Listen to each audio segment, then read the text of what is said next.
يعني انت النهارده، وعلى فكره الراجل اللي باعت لي يعني واضح ان هو راجل كبير مش صغير، فانت النهارده المفروض تنتقي الكلام اللي انت بتقوله وترتقي بنفسك ان انت تنتقد انتقاد موضوعي. مش هطول قوي في الموضوع ده، ولكن الموضوع يعني بمنتهى الامانه الموضوع مضايقني جدا، لان انا عمري ما تطاولت على حد ولا اتكلمت على حد غير بفضل الله سبحانه وتعالى باحترام وبادب وباخلاق وبما يرضي الله سبحانه وتعالى، وبنقول راينا بما يرضي الله سبحانه وتعالى، وبنقول اللي احنا شايفينه في النادي الاهلي علشان احنا عايزين النادي الاهلي يكون فرقه اوروبيه، احسن فريق في العالم. كل ده احنا بنقوله علشان الناس ما تاخدش عننا انطباع ان احنا بنتكلم. يعني انا من الناس كمان، اخر حاجه هقول لحضراتكم، الناس اللي ما بقولكش حصريات وعندي ده راح فين والمدير الفني ده جه من النادي الاهلي، ما عنديش الكلام ده كله. انا بطلع ادردش مع الناس حبايبي، وادردش مع الناس المتابعين بتوعي، ونتكلم مع بعض في الكومنتات، ونتكلم مع بعض برقي وادب واخلاق، وده اللي انا متعود فيه من الناس المتابعين.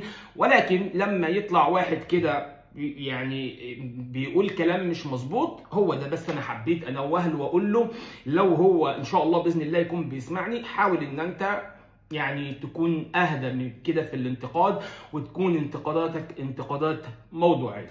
الكلام اللي احنا هنقوله النهارده عن النادي الاهلي كلام كبير جدا. الكابتن محمود الخطيب بعد ما تراجع عن الاستقاله اللي كان بيقدمها، اول فتره المده بتاعته خلاص كانت بتنتهي، والراجل قال لك انا مش هدخل في انتخابات تاني ومش هبقى رئيس نادي تاني. انا الاطباء نصحوني ان انا يعني اقعد في البيت ما اشتغلش كتير.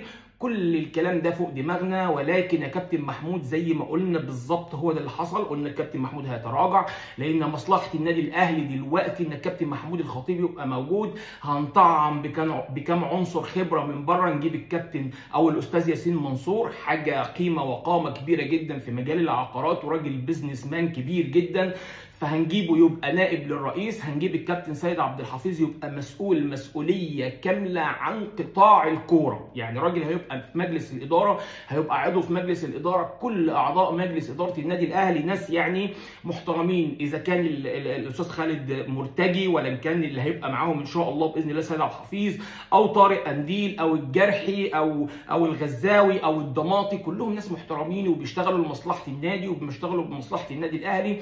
وهي دي الاستراتيجيه اللي عايز يعملها الكابتن محمود الخطيب، ان هو يصنع كوادر في النادي الاهلي. يبقى النهارده مفيش واحد هو اللي منفرد بالقرار، مفيش واحد هو اللي طاغي على قرارات النادي الاهلي، لا النهارده امرهم شورى بينهم. النادي الاهلي لازم يبقى فيه ما يكونش فيه واحد بس هو المتفرد